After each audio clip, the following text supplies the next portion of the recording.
Você já foi enganado pelo tempo? Você planeja chegar num compromisso, num horário, aí você sai de casa, naquilo que parecia ser dentro do horário, e quando você chega atrasado. Ou quando você sai para ter um tempo de férias, você começa a aproveitar, acabou as férias. Ou, isso acontece comigo frequentemente, eu vou ao supermercado, aí eu planejo sair do supermercado tal horário. Aí quando eu estou chegando no caixa, eu percebo que já passou 3 vezes o tempo que eu tinha calculado, fora aquilo que eu ainda vou levar no caixa, porque aí tem aquela fila quilométrica. Tempo. Marcamos o tempo, guardamos o tempo, gastamos e passamos tempo. A gente gasta tempo tentando economizar tempo. Quando você é criança ou adolescente, jovem, o tempo parece um amigo. Parece que o tempo está do nosso lado. Mas à medida que os anos vão passando, a máscara cai e aí a gente percebe que o tempo nunca esteve do nosso lado. O tempo ele é como um rio que corre numa direção só. Um rio que não dá para a gente sair dele, muito menos inverter o curso desse rio. E um dia o tempo vai acabar. O destino para onde o rio do tempo está nos levando é a morte. E não importa quanto tempo você acha que você já tenha economizado na sua vida, no último dia, o tempo vai acabar. Não se preocupe, essa não é uma mensagem sobre a morte. Abra a sua Bíblia em Eclesiastes capítulo 3. Nós vamos dar sequência naquilo que tem sido essa série no livro de Eclesiastes. E nós vamos hoje estudar. Na mensagem anterior dessa série, nós vimos Salomão explicando que o trabalho é algo duro, é algo pesado por causa da queda, como o Marco acabou de orar. Nós também vimos como a morte é certa e que um dia a gente está aqui e no outro dia a gente já não existe. A gente já viu que o tempo é algo que nós não conseguimos agarrar, o tempo é como vapor, não dá para segurar, e Salomão vai nos falar hoje sobre o que é sermos humanos vivendo debaixo de um tempo determinado. Essa provavelmente é a passagem mais conhecida do livro de Eclesiastes, principalmente por causa do versículo 1. Ela é tão famosa que ela já virou poesia, ela já virou música, e eu nem estou falando de artistas e cantores cristãos. Ele é um texto conhecido porque existe algo nesse texto que impressiona, que atrai, que instiga uma reflexão por ser um tema comum a todo ser humano que forçosamente está debaixo dos efeitos, das consequências e da frustração do tempo. Então hoje a gente vai estudar essas épocas da vida e como tudo isso pode fazer sentido desde que nós tenhamos a perspectiva correta. Eu creio que essa passagem, ela se propõe a responder a seguinte pergunta: como o tempo nos afeta e como nós devemos aproveitar o tempo que nós ainda temos? Então, a minha ideia com esse texto é responder justamente essa pergunta: como o tempo nos afeta e como devemos aproveitar o tempo que temos? Então, para resumir essa passagem, o tempo dado por Deus é o que nos permite experimentar a bênção da criação, a maldição da queda e a esperança da redenção. Nós vamos ver isso nesses 3 pontos. O tempo dado por Deus é o que nos permite experimentar a bênção da criação, a maldição da queda e a esperança da redenção. Então, primeira coisa aí, o tempo e a criação. Salomão, se você já acompanhou as mensagens, tem lido o texto de Eclesiastes, você está vendo que ele está tentando encontrar um significado para a vida, algo que seja firme, que seja sólido. Ele investiu tempo buscando na sabedoria humana, nos prazeres que a vida oferece, nas realizações, no trabalho, ele chegou até a pensar na morte, mas ele não encontrou nada que fosse sólido. Agora ele está começando a refletir sobre o tempo. Olha o versículo 1. Tudo tem o seu tempo determinado, e há tempo para todo o propósito debaixo do céu. Repara comigo que esse versículo 1, ele é uma conclusão extremamente importante a respeito da soberania de Deus sobre o tempo da nossa vida. Onde Deus controla, onde Deus planeja. Às vezes, eu já tive essa impressão, você lê esse versículo de bate-pronto, rápido, e parece que o texto está dizendo que a gente vai ter tempo de fazer tudo na vida que a gente quer. Só que não é isso. Sinto lhe frustrar. Você não vai ter tempo de fazer todas as viagens que você quer. Você não vai ter tempo de ler todos os livros que você quer, nem de cozinhar todos os pratos que você gostaria ou fazer todos os cursos que você tem vontade. O nosso tempo aqui, ele é limitado. O que Salomão está dizendo é que tudo tem um tempo que já foi determinado.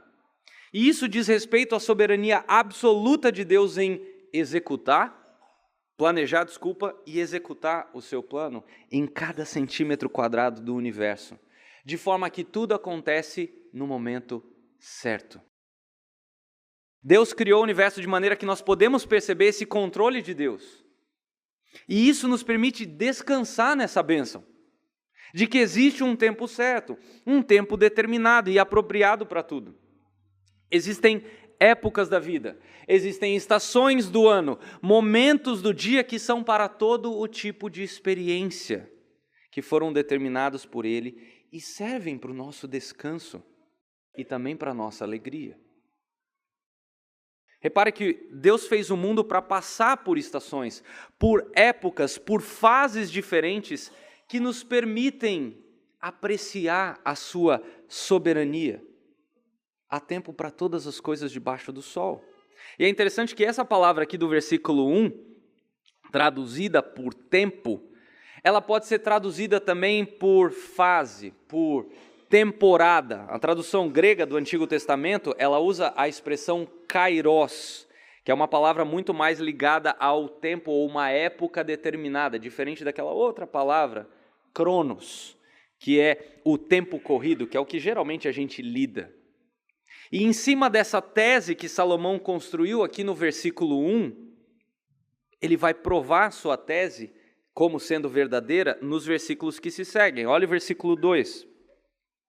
Há tempo de nascer e há tempo de morrer, tempo de plantar e tempo de arrancar o que se plantou, tempo de matar e tempo de curar, tempo de derrubar e tempo de construir, tempo de chorar e tempo de rir, tempo de prantear e tempo de saltar de alegria, tempo de espalhar pedras e tempo de ajuntar pedras, tempo de abraçar e tempo de deixar de abraçar, tempo de procurar e tempo de perder, tempo de guardar e tempo de jogar fora, tempo de rasgar e tempo de costurar, tempo de ficar calado e tempo de falar, tempo de amar e tempo de odiar, tempo de guerra e tempo de paz.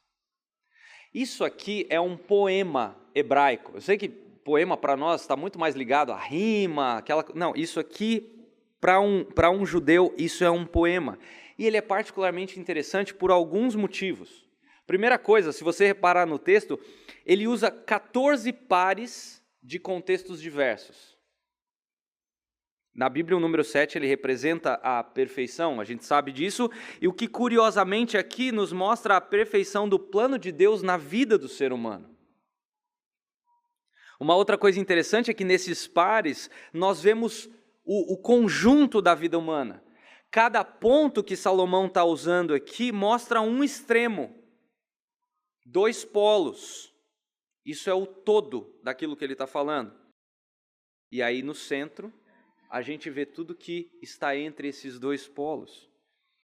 Uma outra coisa interessante é que isso aqui é uma figura de linguagem muito usada na literatura, que é o que nós chamamos de merisma, onde aquilo que fica entre esses 2 polos é a totalidade da situação. Funciona assim, presta atenção, olha o versículo 2. Há tempo de nascer e tempo de morrer. Ou seja, entre nascer e morrer, está a vida humana como um todo. Tá? Isso é merisma, tá bom? Eu sei que quando eu falei merisma, alguns ficaram me olhando assim. Então, essa é a ideia, tá bom? Ele continua, ele fala assim, há tempo de plantar e há tempo de arrancar o que plantou. Então, aí está contido tudo que existe entre o plantio e a colheita. Olha o versículo 4. Há tempo de chorar e tempo de rir, tempo de prantear e de saltar de alegria. Então, dentro disso estão contidas todas as emoções humanas e assim por diante. Deu para pegar a ideia, né? O que Salomão está fazendo é usar esses 14 pares de situações para explicar que toda a experiência humana, na sua multiplicidade, na sua complexidade, tudo isso está debaixo do controle absoluto de Deus. Não há nada que aconteça nessa vida, como a gente acabou de cantar, que não esteja debaixo do domínio soberano do Criador. Por isso que eu entendo que é ruim a gente reclamar da soberania de Deus. Pensa que por trás de toda a complexidade do universo, tem alguém orquestrando, conduzindo todo o universo de forma fantástica. Isso não é solto. A gente não está vivendo como que num trem descarrilhado ou num barco que está sendo conduzido pelo vento sem norte nenhum. Não. Deus conduz as nossas vidas com maestria e é isso que nos habilita a passar pelas dificuldades da vida, sabendo que isso também vem da mão de Deus para o nosso bem, não para a nossa alegria, como diz Romanos 8:28. Esse é um bom exercício. Olhar para o mundo, para a criação e entender esses ritmos. Semana passada eu estava conversando com o Rodrigo, conversando com o Del também, sobre como a Terra tem as suas épocas. Antigamente, eles estavam explicando que a Terra precisava descansar, precisava parar, porque senão ela não iria produzir mais. Hoje existem ciclos, onde você planta uma determinada coisa no inverno, e aí muda o plantio no verão, e assim a terra tem o seu descanso e continua produzindo. Percebe como é que tem tempo para tudo? Deus estabeleceu assim desde o início.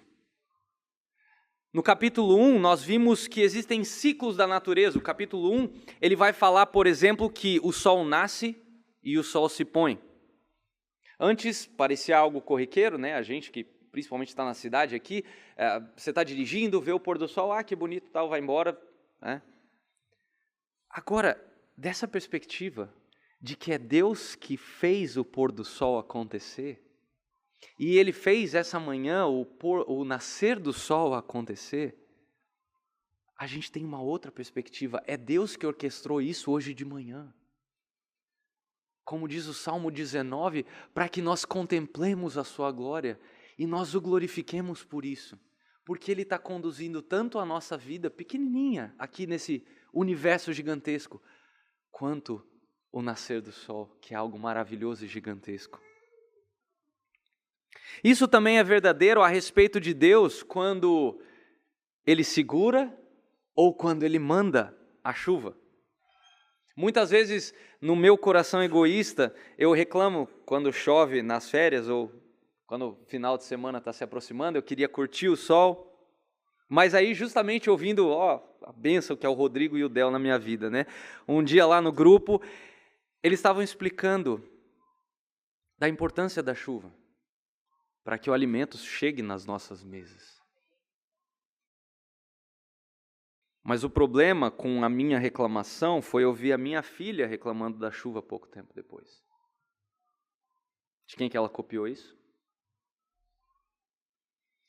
Mas aí eu tive a oportunidade de explicar para ela justamente o que vocês me explicaram, de que existe um tempo determinado para a chuva e quando Deus manda é para o alimento da terra, consequentemente para o nosso benefício também e em muitas outras áreas. Você tem dificuldade de entender os tempos de Deus, como eu? Quando está muito quente, a gente reclama que está calor. Quando está muito frio, a gente quer que esquente. Quando chove, a gente quer que pare de chover. Quando está seco, a gente quer que chova. Repara que a gente reclama demais, né? Da soberania de Deus.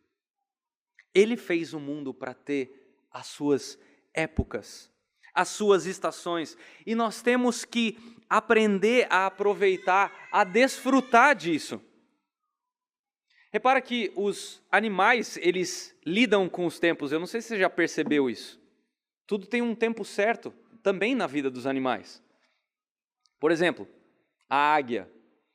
A águia ela tem um tempo determinado para começar a voar e um tempo determinado para deixar de voar. Eu estava pesquisando e entender que é interessante que ambas as fases da vida da águia acontecem no mesmo lugar, no alto de uma montanha. Quando a águia está aprendendo a voar, olha aqui para mães que super protegem seus filhos, dá uma olhada. Você sabe o que ela faz? Ela joga o filhote daquela montanha e começa a cair. E a águia fica lá voando, olhando lá de cima, calculando o tempo. Ela sabe que se o filhote não abrir a asa no tempo certo, ela tem que dar um rasante, descer, pegar o seu filho, levar lá para cima de novo e soltar de novo, até aquele filhote abrir as suas asas e começar a voar. Aí, depois de viver a vida voando de forma esbelta, poderosa, no final da sua vida, a águia vai para o topo de uma montanha para esperar a sua morte. E ela para de voar. Agora, não só nos extremos, no meio existem processos importantes. Falando ainda dos animais, pensa nos pássaros que migram, Eles voam milhares de quilômetros, vão e voltam para o mesmo lugar. Eu às vezes não consigo achar minhas roupas em casa. Em 2022, um fuzelo, depois você procura sobre esse pássaro, ele bateu o recorde de voo sem parar. Ele voou do Alasca para a Tasmânia, no sul da Austrália. Ele voou mais de 13.500 quilômetros sem parar. Ele chega a perder por volta aí de 50% do seu peso nesse voo migratório. E aí depois ele recupera o seu peso, comendo uma dieta bem balanceada de larvas de insetos, pequenos peixes e até girinos. Tudo isso para fazer o seu voo de volta para casa. Há tempo de voar e há tempo de recuperar o peso que se perdeu. A mesma coisa acontece conosco. Quem aqui controla o dia do seu nascimento? Ninguém. Muito menos o dia da sua morte. E entre esses 2 dias existe um processo de desenvolvimento natural na vida do ser humano. O bebezinho passa por tempos onde ele chora de fome, ora chora por sono, ora por manha mesmo. Mas também ele tem os momentos onde ele sorri com uma palhaçada. Ou quando ele recebe um carinho. Ou quando ele dorme uma noite bem dormida, se bem que isso é mais os pais que agradecem. A criança ela começa a crescer e ela vai passando por fases, aprender as letras. Depois de um tempo ela começa a juntar essas letras numa palavra e aprende a ler. Ou de espalhar as peças de Lego pela casa e depois tem que juntar as peças de Lego, porque se à noite alguém levantar e está tudo escuro, vai dar um problema sério. Essas fases são importantes na formação do ser humano. E aqui vale um alerta, falando aqui principalmente para nós pais. Às vezes a gente quer super proteger os nossos filhos para evitar algumas dessas fases. Só que aí a gente acaba impedindo que os nossos filhos cresçam. Cuidado com isso. Busque sabedoria na palavra. Não queira super proteger o seu filho, porque às vezes você está impedindo o seu filho de crescer, de entender. Mas às vezes vai machucar mesmo. Claro que você não vai deixar seu filho enfiar o dedo numa tomada 220. Mas a 110 não mata, não. Fica tranquilo. Como adultos, nós também passamos por fases, mesmo errando em muitas delas. Eu acho que o mais difícil está no versículo 7. Olha só, a parte B do versículo 7. Há tempo de ficar calado e há tempo de falar. Essa é uma das grandes marcas na Bíblia da piedade. O saber ficar calado e o saber a hora certa de falar. Tiago 3 vai nos dizer que, infelizmente, as nossas línguas, ao falar demais, elas machucam as pessoas que estão à nossa volta, principalmente quem a gente deveria tratar com maior amor. A nossa igreja, por exemplo, é um reflexo das épocas. Ela começou com 6 famílias. No começo, a coisa foi um pouco mais devagar, como geralmente acontece na plantação de uma igreja, e depois ela foi tomando a sua forma. Houve momentos onde a doutrina precisou ser afinada. Houve uma época onde veio a leva, começou a leva aí dos ex-CCBs que vieram para cá. Depois disso, a membresia foi aumentando. Em seguida, a gente teve a pandemia. As épocas não param. Épocas onde nós nos conhecemos melhor, onde líderes são treinados, e as pessoas continuam chegando daqui e ali, pessoas até de outros países. Hoje nós somos 240 membros. Há tempo para tudo debaixo do sol. E passar por essas épocas diversas faz parte do cuidado de Deus, naquilo que Ele criou para que a gente experimentasse a respeito do seu cuidado em amor para conosco. Mas nem tudo são flores, porque além da gente experimentar a bênção da criação no tempo que nós temos, nós também experimentamos a maldição da queda nessas épocas. Então, segunda coisa que nós vamos ver aí, o tempo e a queda. Tempos e épocas fogem facilmente dos nossos planos. Quantos de nós tinham planos em 2020? E eles forçosamente ou mudaram ou foram por água abaixo? Será que a gente aprende algo nessas fases que nós nunca aprenderíamos, por exemplo, se não tivesse havido 2020? Pense em coisas boas que muitas vezes a gente não dá valor. Trabalho que fornece sustento, a progressão dos nossos estudos, você poder visitar amigos ou familiares, talvez até tirar um tempo de férias. Um dos propósitos de Deus de tirar esse tipo de coisa de nós, como Ele fez em 2020, é nos ensinar a sermos sábios. E isso inclui os nossos filhos também, as crianças. É interessante que nessas horas que surgem aquelas frases, eu não sei se você já ouviu, quando Deus fecha uma porta, Ele abre o quê? Uma janela. Essa frase é infeliz por 2 motivos. Não, Deus não abre uma janela. Não tem nenhum texto na Bíblia que fala isso. Às vezes Deus simplesmente fecha a porta na nossa cara. E Ele quer que nós esperemos de maneira silenciosa e paciente. Abra comigo no Salmo 62, versículo 1. Olha só, deixa aberto Eclesiastes aí. Volta um pouquinho aí. Somente em Deus, ó minha alma, espera o quê? Silenciosa. Dele vem a minha salvação. Às vezes é isso que nós precisamos. Segundo problema com essa frase aí, com essa ideia, vamos lá, se Deus abre mesmo uma janela, o que você tem que fazer? Você tem que pular a janela e se arrebentar? Gente, esse tipo de discurso coach, motivacional, distorce completamente a sabedoria de um versículo como esse ou dos versículos que a gente está lendo. Quando um bebê nasce, é tempo de se alegrar. Quando uma pessoa morre, é tempo de chorar.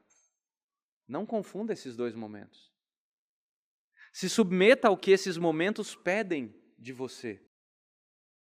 E por conta da queda, o tempo nessa vida, ele é escasso, não era para ser. Eu queria ser que nem aquele banco, né, e ter 30 horas no meu dia. Só que isso não existe. Então, cada momento que eu uso da minha vida, que você usa na sua vida, não volta. já era. Não tem como economizar, como salvar. Pensa no tempo que a gente joga fora. Talvez na internet, na televisão. Cada 10 minutos investidos de maneira errada, são 10 minutos jogados fora. Agora, se fosse só 10 minutos, até ia. O problema são os 30 minutos, os 60 minutos, as 4, 8 horas, os 24 horas que às vezes a gente joga fora, os dias. Talvez você esteja aqui, eu estou vendo alguns, e você está aí nos seus 20 anos de idade, você está ouvindo esse discurso, né? Você fala assim, eu estou longe dos 30 ainda, eu estou bem longe. Deixa eu falar uma coisa para você. Passa rápido, tá? Passa bem rápido. E se você não usar o seu tempo de forma sábia, você vai se arrepender, acredite. Quando eu estava nessa fase aí dos 20 e poucos anos, ainda na faculdade, eu achava que eu tinha todo o tempo do mundo. Mas aí veio uma coisa e atravessou os projetos que eu tinha, outras coisas, e aquilo que eu estava planejando em fazer, sonhando em fazer, foi por água abaixo. E quando a gente menos espera, chegam os 40, os 50, os 60, e você percebe que você fez muita coisa inútil com o seu tempo, coisas desnecessárias e até pecaminosas. Queridos, o tempo nos mostra a velocidade nesse mundo caído, a maldição da queda. E como a gente viu, Salomão ele vem considerando aqui essas coisas porque ele passou por frustração. Por isso que a gente tem que entender o capítulo 3 à luz do que veio antes, do capítulo 2 e do capítulo 1. Salomão, por exemplo, ele passou por tempo de plantar e de colher. Ele falou isso quando ele fez os jardins no capítulo 2. Ele matou gente. Ele teve o tempo de matar. Eu espero que você não tenha matado ninguém aqui. Mas está lá em 1 Reis, dos capítulos 1 a 3. Ele chorou por gente que morreu. Ele construiu, ele derrubou, ele chorou, ele riu, ele amou, ele odiou. Salomão experimentou tudo isso.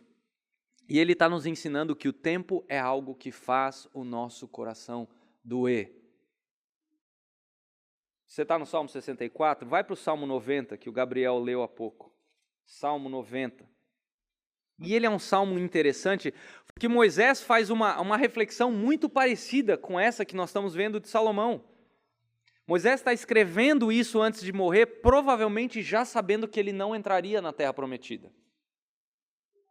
Olha que interessante, a perspectiva do tempo que Moisés tem aqui. Ele já sabe que ele não vai entrar na Terra. E olha a maneira com que ele escreve a respeito da perspectiva do tempo, dos projetos e planos, entendendo que ele não ia poder desfrutar com o povo dentro da terra. Olha só, olha o versículo 1. Senhor, Tu tens sido o nosso refúgio ao longo das gerações. Antes que os montes nascessem, antes que formasseis a terra e o mundo, de eternidade a eternidade, Tu és Deus. Fazes as pessoas voltarem ao pó quando dizes, retornem ao pó, mortais. Para ti 1000 anos são como um dia que passa, breves como algumas horas da noite. Arrastas as pessoas como numa enchente, elas são como sonhos que desaparecem, são como a grama que nasce pela manhã. Pela manhã brota e floresce, mas à tarde murcha e seca. Agora pula para o versículo 10. Recebemos 70 anos, alguns chegam aos 80, mas até os melhores anos são cheios de dor e desgosto, logo desaparecem e nós voamos. Consegue perceber como Moisés está encarando aqui a finitude da vida? Com tudo o que está acontecendo, ele entendendo que o tempo dele está se esgotando, ele não vai entrar na terra, ele vai morrer antes de entrar na terra.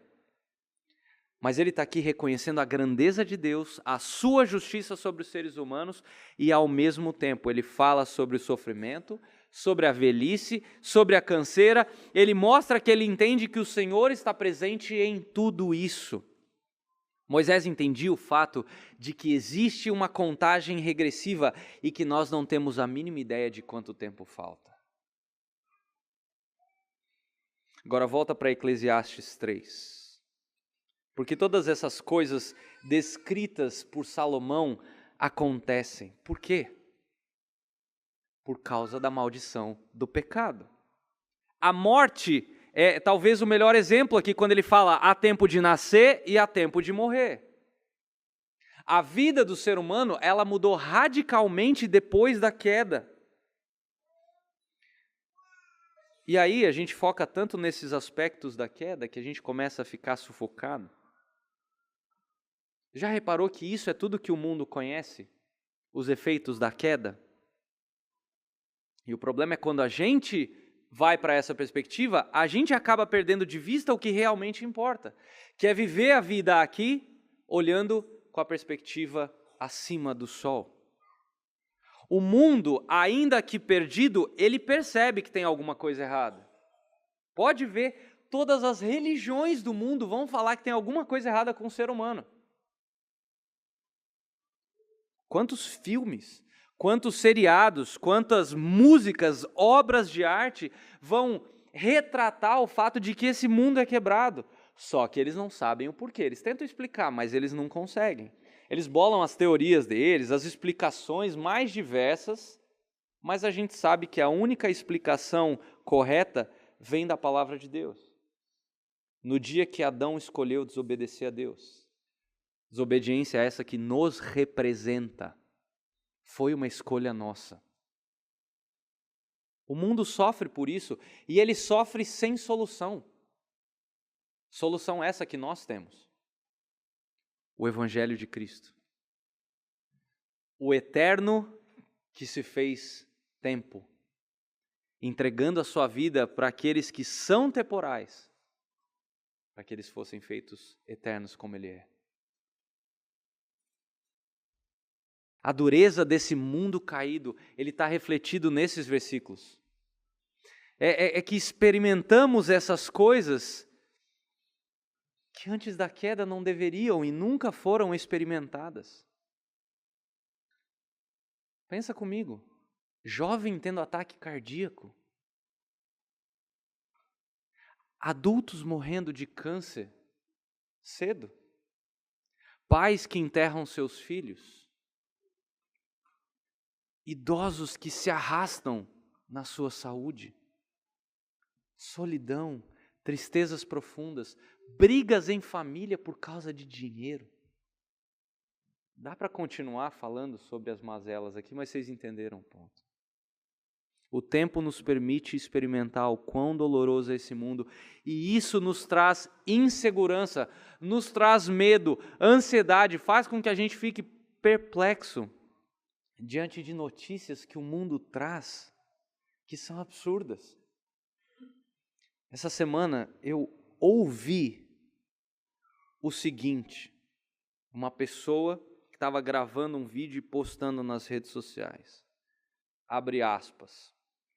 Serei a primeira mulher trans, ou seja, um homem, que fará uma cirurgia para receber um útero com ovários e óvulos de um homem trans, ou seja, uma mulher. Em seguida, terei o máximo de relações sexuais com mulheres trans, homens. E aí serei a primeira mulher trans a ter um aborto, para deixar os transfóbicos e homofóbicos malucos. Como diria o poeta, assim caminha a humanidade. Eu sei que muitas vezes nós nos assustamos ao encarar esse mundo caído de frente. Mundo perverso, maluco, totalmente quebrado, corroído pela ferrugem do pecado. E muitos de nós, muitas vezes, temos dificuldade de lidar com isso. Mas deixa eu te encorajar. Existe um lado bom de encarar esse mundo caído de frente. A sua perversão, a sua podridão. Quando a gente vê o que o pecado fez com esse mundo, nós amamos mais a solução com S maiúsculo, que um dia vai transformar toda lágrima, toda dor, toda sujeira, fazendo tudo novo.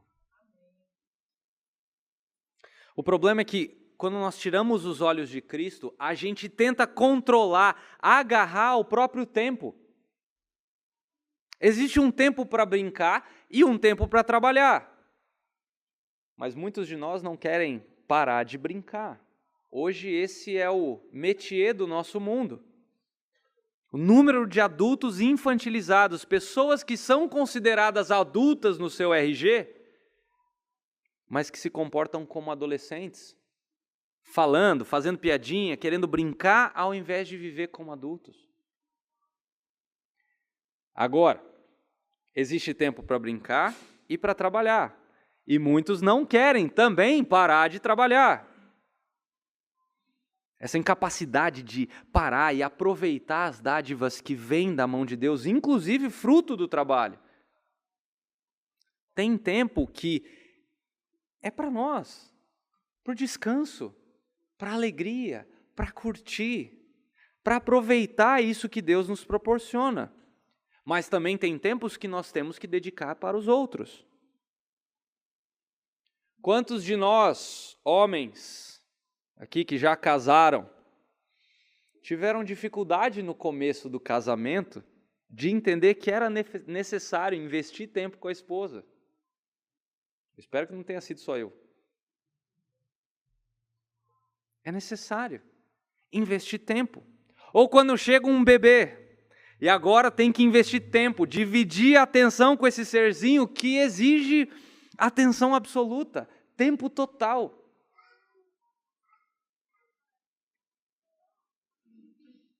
Tem tempos.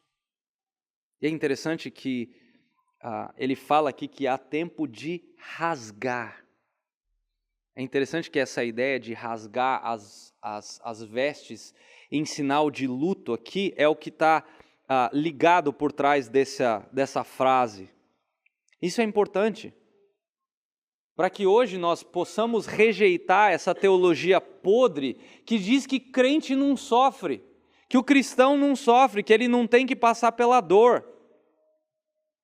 E ainda fica profetizando que isso vai sumir da sua vida. Isso é um absurdo, a Bíblia nunca disse isso. Tem momento de choro sim, que foi projetado por Deus na nossa vida, para a gente entender a podridão desse mundo quebrado. E talvez você esteja aqui hoje passando por um momento desse. Chore, se derrame diante do Senhor. Você que é cristão, conhece alguém nessa situação? Esteja lá presente, ao lado dessa pessoa. Chore junto. Fique em silêncio. Esteja presente. Tanto quem sofre quanto quem chora junto aprendem muito sobre a nossa fragilidade e o cuidado de Deus nesse momento. Mas tem um tempo também de enxugar as lágrimas, onde acaba a dor, onde acaba o luto, acaba aquele momento de angústia, onde nós vamos até o Senhor agora em gratidão e louvor pelo seu amor para conosco. E já que a gente está falando de tempo, tem tempo de envelhecer também. Isso não é uma proibição, tá? Para produto de beleza, plástica, outras questões estéticas aí. Mas use o bom senso, sempre. Use uma sabedoria para saber qual a motivação certa naquilo que nós estamos querendo com A, B ou C. Porque existe um tempo de envelhecer, e isso é importante. Envelhecer com sabedoria. A nossa vida ela é feita de épocas, de tempos, e entender esses tempos nos faz administrar corretamente os privilégios e os deveres de cada uma dessas épocas.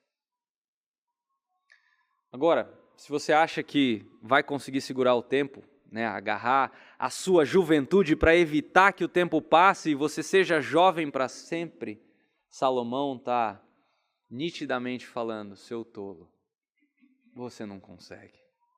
E isso é vaidade. Isso é correr atrás do vento.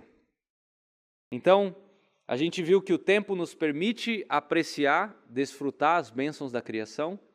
Nós vimos que o tempo nos mostra e nos faz experimentar os efeitos da queda nesse mundo quebrado, mas o tempo também nos permite, ainda aqui, experimentar os efeitos e a esperança da redenção. E esse é o meu terceiro e último ponto. O tempo e a redenção. Isso começa quando a gente enxerga essas épocas da vida como planejadas por Deus. Não aquele Deus mau que fica dificultando a vida do ser humano, falando, não, eu vou mandar uma prova aqui, ali, quero ver sofrer. Não é isso. É um Deus amoroso, que executou o seu plano para salvar um povo para si. E Ele faz isso enviando o seu Filho ao mundo como um ser humano, vazio agora da sua glória, para morrer numa cruz humilhado, derramando o seu sangue para aqueles que antes eram seus inimigos, possam pela fé no seu sacrifício, se arrependendo dos seus pecados, agora sentar à mesa com Deus, agora como filhos adotados. Não se engane, ninguém nasce filho de Deus, a Bíblia nunca disse isso. Se alguém se torna ou recebe a bênção de ser filho de Deus, é por adoção. E isso acontece mediante o arrependimento dos pecados e a fé no sacrifício de Jesus na cruz. Agora percebe como, pela perspectiva do Evangelho, tudo muda?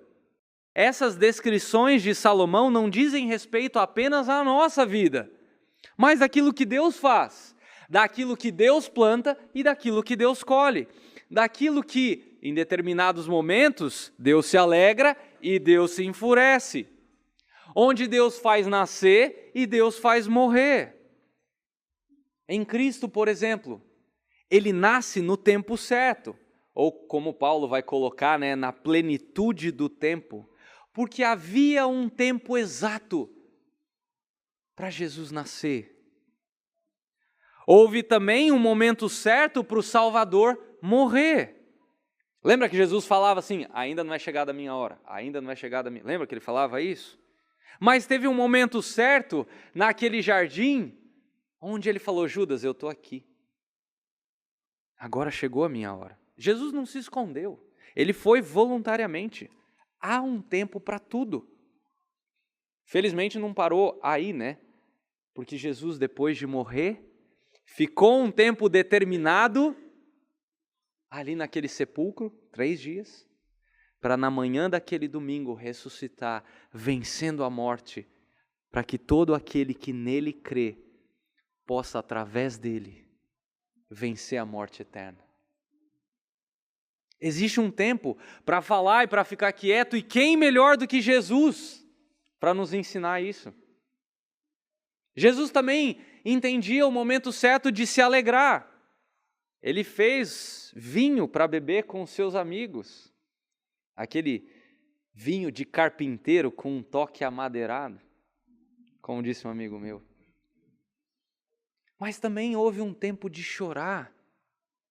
Quando, por exemplo, ele se coloca diante de Jerusalém e chora pela incredulidade do seu povo.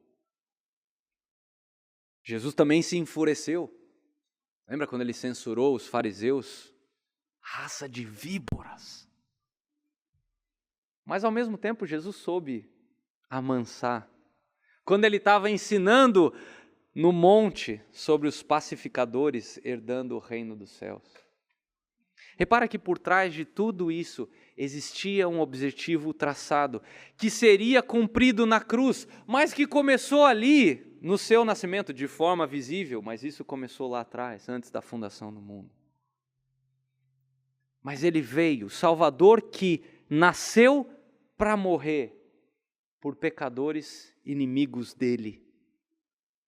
Isso fez com que Jesus passasse cada tempo da sua vida cumprindo a vontade do seu Pai, debaixo do sol. Pensa nos momentos onde Jesus se afasta para orar, ou as longas caminhadas que ele fez. Nos 40 dias no deserto, ou nos sermões que Jesus pregava. Nas longas horas curando pessoas, ou nos curtos momentos que Jesus tinha para descansar. Houve tempo para tudo debaixo do sol na vida do nosso Senhor Jesus. Agora, pensa no Salmo 90 de novo. Gabriel colocou, qual que é o versículo que destaca ali? Quando Moisés fala, aprenda a contar os seus dias, para que você alcance um coração sábio. Ele fala isso para si. Porque o tempo que nós temos é menor do que a gente gostaria. E por causa disso, nós precisamos de sabedoria para usar o tempo de uma maneira sábia, como o nosso Senhor Jesus fez. Por isso essa oração é extremamente importante. Senhor, me ensina a contar os meus dias. Uma pessoa sábia é alguém que teme ao Senhor, e isso começa entendendo que a nossa vida é parte de um plano desenhado por Deus, que é maior do que a nossa vida. Nós não somos a última bolacha do pacote.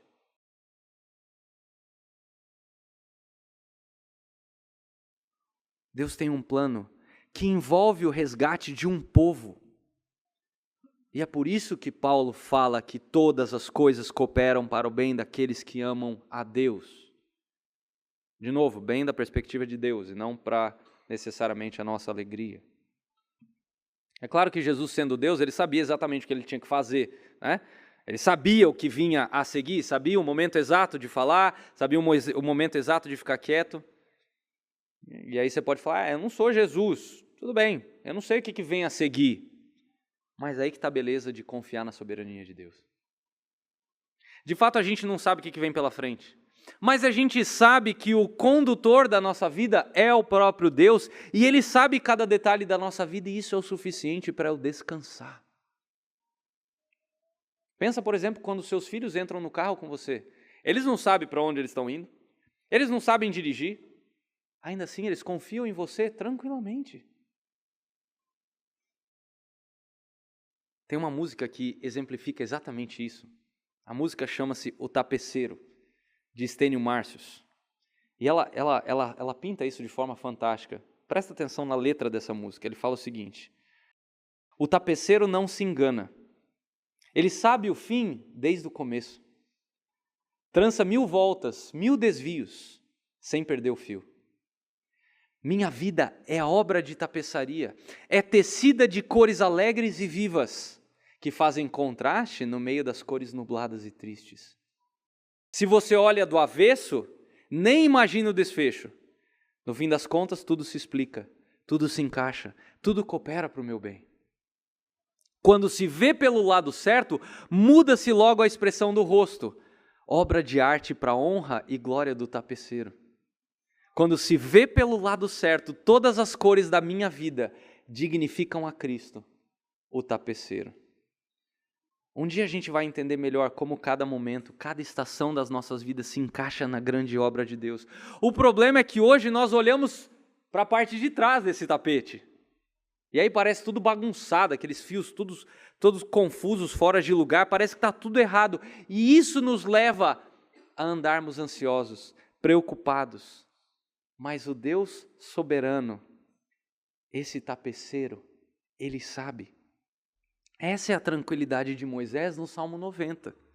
Quando ele entende que ao Senhor pertence o tempo, a eternidade de Deus, ela pode em determinado momento nos assombrar, mas ela é reconfortante porque nós temos a certeza de que Deus sabe o que Ele está fazendo. Deus entende essa obra de arte de tapeçaria. Como é que a gente conclui? Sim, as nossas vidas têm dias nublados. Dias escuros, dias sombrios, noites de choro, de tristeza. Esses dias, essas noites, eles servem para que o contraste fique ainda mais bonito com os dias alegres. Para que a gente entenda que tudo vem da mão de Deus. Os dias de tristeza existem para que entendamos de quem vêm os dias de alegria. Tem dias de perda e sofrimento para que nós entendamos os dias de paz e de ganho. Tem dias que as coisas boas e belas da vida vão nos animar. Comida, bebida, diversões, amigos. Mas tem dia que nada disso vai alegrar o nosso coração. Tem dias que o trabalho rende e a gente fica muito feliz com aquilo que a gente realizou, seja em casa, seja fora de casa. Mas tem dia que tudo parece canseira, chato. Tudo isso é obra de tapeçaria que vai ficar clara no final somente para aqueles que já foram adotados como filhos de Deus. Por isso que a gente deve se submeter aos momentos em que a nossa vida exige. E aqui vale uma palavra de alerta. Os momentos difíceis e de sofrimento existem como um teste para provar a nossa fé. Tiago capítulo 1, dos versículos 2 a 4. Anota isso e leia esses versículos. Tiago capítulo 1, dos versículos 2 a 4. Nem todo problema precisa ou deve ser consertado. Algumas dificuldades precisam apenas ser suportadas. Às vezes a tarefa principal é esperar. Presta atenção no que eu vou dizer. Às vezes, não fazer nada é fazer tudo. Eu vou repetir. Às vezes, não fazer nada é fazer tudo. Nem todo obstáculo precisa ser pulado. Se você está correndo a toda velocidade aí numa prova de 110 metros com barreira e você chega de frente para uma baliza, o que você faz? Você pula e continua. Mas se você está correndo a toda velocidade e de repente surge uma parede na sua frente, o que você tem que fazer? Ou você para completamente ou você pula e quebra a cara, a perna também. E quanto mais acostumado a ter sucesso, a vencer, a controlar, a querer estar certo, a ter o que você quer ter, mais provável para você vai ser confundir a baliza com uma parede. A tapeçaria do tempo de Deus em nossas vidas é um parâmetro que nós não podemos controlar.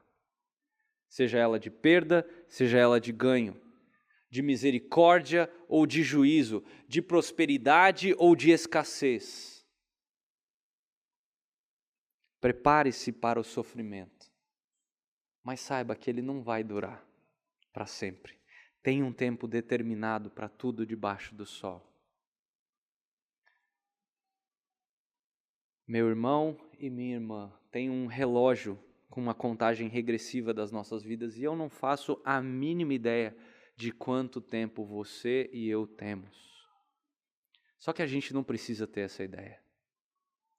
Porque quem precisa saber, sabe o fim desde o começo. O que nós precisamos é ser sábios com o tempo que Ele tem dado dia a dia. Você quer descansar a respeito dos tempos e das épocas da sua vida? Renda-se a Cristo. Porque Ele veio ao mundo na plenitude dos tempos. O Eterno morrendo numa cruz para que as criaturas tivessem vida nele. A grande obra de tapeçaria no universo sendo executada com aquela cruz no centro. Quanto tempo a gente tem? Tempo suficiente para que a obra de tapeçaria de Deus seja completa e glorifique a Cristo. Tempo suficiente para aquilo que o Senhor quer fazer em nós e através de nós. Ele está voltando. E você? Está aproveitando o seu tempo com sabedoria?